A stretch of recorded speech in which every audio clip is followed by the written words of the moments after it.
welcome to Art at Home with Miss Beth. And I'm Miss Beth. This is coming from Vermillion Public Library, and I want to share with you guys some art. So today we're going to talk about one of the elements of art, and that is color. Color is really important. I love color. The only reason that we see any color at all is because of light. If you were in a dark room, pitch black, no light coming through anywhere, you would see nothing. But the minute that somebody flips that light switch on in the hallway and the light filters through the door, then you get to see color. Let's see, I wonder who invented the color wheel. You guys heard of a color wheel? Actually, it was invented by a scientist. His name is Sir Isaac Newton.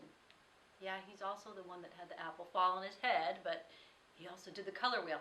He looked out one day after the rain and he saw this beautiful rainbow and he decided, oh, I wish I could just twist that into a wheel form and have a color wheel for artists to use.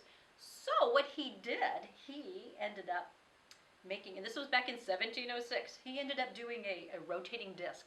So that's a wheel. And he made it in that circular form. And if you spin it super, super, super fast and the colors start to blur, you're going to see white, because white is light. So today we're going to talk about different things on our color wheel. We're going to make 12 swatches of color, and we're only going to use 3 colors to do that. Anybody know what those 3 special colors are? Red, blue, and yellow. So we are going to start with the primaries first, and then we're going to move on our primaries mix to make all the other colors. We're going to mix our primaries and make our secondaries. So we're going to make an orange, we're going to make a green, and we're going to make a purple or violet. And then we will make tertiary colors, which are also called intermediate colors. And we will be mixing our primary with the secondary. And we're going to make 6 of those. So that's kind of a lot of work. We're going to talk about medium first. I would like for you guys to use paint to do this. I have over here, I've got some tempera paint. Tempera paint is water soluble. It washes out of clothes. You could also use acrylic. Acrylic dries like plastic and it does not come out. So you can make that choice. I also have watercolor, which is what I'm going to use today. You can also do this with crayons. You could do this with colored pencils, with chalks, any type of medium. And medium is what you make your art out of. So we will be using watercolors today. And even though my set has all of my primaries and secondaries, I am only able to use blue, yellow, and red. So let's get started. Okay, so I'm wetting my brush. I have a little dish that I can mix into, and these are the swatches that I plan to use. We're going to start out, and we're not mixing right now. We're just wetting our palette, so we're gonna make a blue. And the thing is, with these swatches, you are going to be able to make something out of this when we're all finished. This is kind of a nice blue. And my paper's kind of moving a little. So we have blue, and I'm going to let that dry. Paper kind of wrinkles a little, but as it dries, it's going to end up being straight. Clean your brushes really well. We don't want to mix yet. Remember, we need just primaries. We're going to do yellow. Yellow, you know, back before they had the ability to use paint, and you can't make your primaries, they actually found these in nature. So possibly they would use flowers that were yellow, or maybe even pollen. Blue, cobalt blue rock. They crushed it up and they could use that for paint. And my last primary was, yep, red.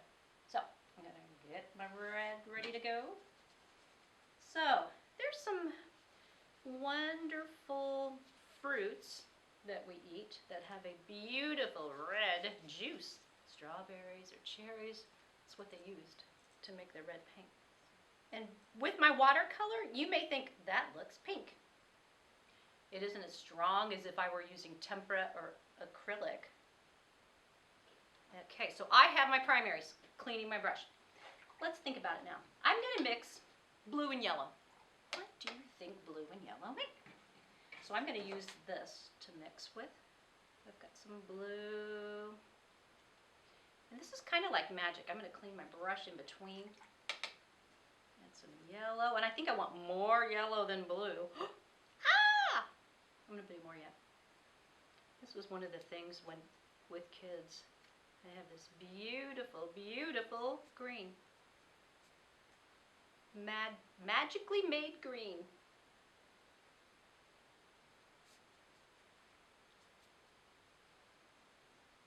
So, blue and yellow make green.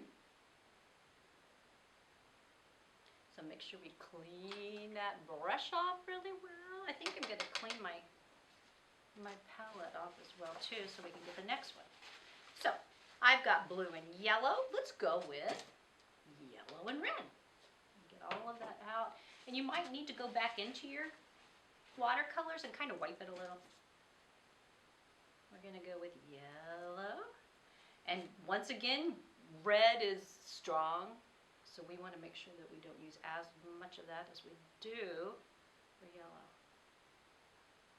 Yellow and red mix to make orange. So, I think I want more yet. So more yellow, more red. And then I'm going to paint my swatch. So my swatch is orange.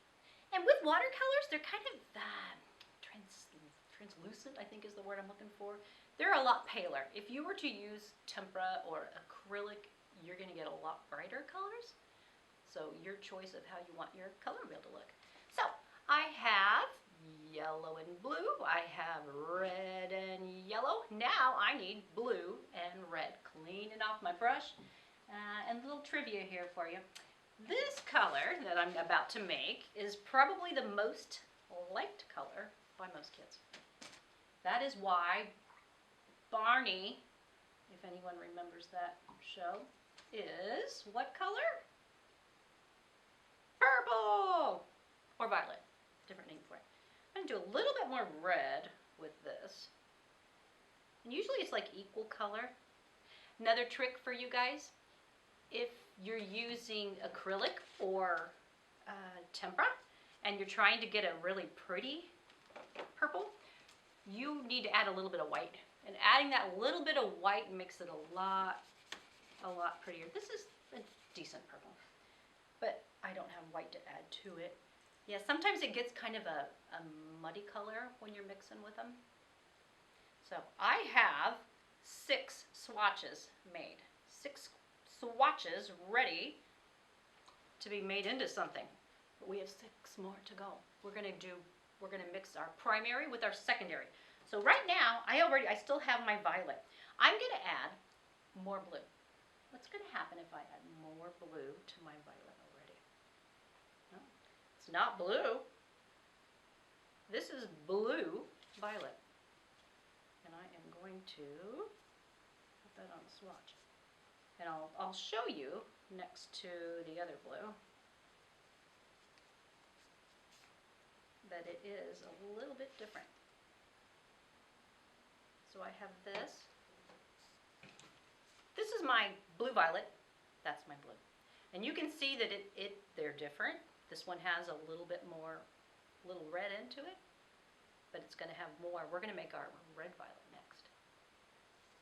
That one down there. So I've got my colors. I'm still going to leave the same here, and now I'm going to add a ton of red to it. Aha. So maybe just a little more red. Just so that it's different than the purple that you made. My cards are sticking, sorry. Aha. But you can see that it does have more red in it. So, this is my red violet and my blue violet. And you know, everybody's going to be a little different. They're not all perfect, so we won't worry about that. Let's clean our plates again here. Okay, we're going to make, let's do yellow. We're going to make a green. So I've got my yellow. And I'm going to do blue, because that's what I did before. And I'm going to get a nice green. Okay, that looks about the same as what we had. We're going to add more yellow to this now. And I will have to probably clean that out. So if I add more yellow to my green, this is going to be a yellow green. And you have to add a lot. Yellow is just a lot lighter. Let me see if that is enough. I'm going to do more. Kind of like a lime color that it makes. You can see a little bit of a difference in that. So this is my yellow green, and you could probably do more than that. And that's my regular green. You can see that there's a bit of a difference. So my tertiary, yellow green. Now I want to make a blue green. I'm just going to take the same one, but I'm going to add a lot of blue. This is actually one of my favorite colors. This is going to be, it's turquoise. Typically they don't have that other name. I like to just use the tertiary. This is a blue green. Let's see how it looks on the swatch. Yeah. Okay. Blue green. Green. You can see that there's a bit of a difference with that too. Okay, so our last ones that we're going to do are our oranges. So clean that out again because I don't want any of that green in there when I mix them with red. Oh, we didn't have a brown, and we don't want brown. Okay, so let's clean out our yellow again too, and you can just, if you're using the watercolor, just kind of wipe it out so you're not getting that color. So let's make a nice orange. I can still see a little bit of green. Go away. Okay. I'm going to add a little red. So I get an orange. That's probably about, let's use more of it though. Oops, I don't want orange. Why did I go into the orange? Okay. And a little more yellow. Okay, so I want to make my tertiary that's yellow orange, which means then I need to add lots of yellow. More. And this is going to give you a really nice yellow orange. So if you're making something with the sunshine, yeah, that's pretty light. Yellow orange, super nice. So my orange, that's my yellow orange. And you can tell that there's a difference in those. Okay, then I want red orange. I'm going to add lots of red to this one. And this one's going to be super bright and hot, like the sun. Let's do that one. I think I need more red. And that's what, it's kind of your choice too, if you feel like it doesn't look as red orange as you want it. So, red orange, orange. And these are, like I said, they're a little translucent. I mean, it's watercolor. That's basically what you're going to get. Your choice of medium, if you want to make them brighter. Then, when you're all finished, so we've got, if I lay these out, which I don't know if I'll be able to do that here or not. This is what you guys will be doing. Green, blue-green. Got my yellow. Okay, and then I've got green. Just making sure I'm doing this right. Red, orange. That's a lot of them. I have 12. I have 12 swatches of color. And I am making sure they're opposite of on the color wheel where I need them. Okay, this needs to be over this way. Right? Yeah. Green, blue-green. And then I have that. So, yours may not look the same as mine. No, you know what? Yours won't look the same as mine because, okay, I'm going to show you this color wheel. This is the color wheel that I found online, and it's the swatches as well. They're not exactly the same as the ones that I've done, but this is their version of this. And you guys now, you're going to take those swatches. You know what you're going to do? You're going to make a unique, creative color wheel. These are some examples. I went to Creative Color Wheel. I just Googled it, and I found some of these really fun. And you can tell these are made out of different medium. They're not all paint. There's some like the orange or lemon, whatever it is. That's made out of like a colored pencils. So what I want you guys to do, you're going to make your color wheel. You're going to send it to Rochelle and Phil. I want to thank them for helping me with this. You're going to send it to our website, and Rochelle's going to post it on Facebook. So, happy art making. Stay well and healthy, and come back and visit us again. Thanks, guys.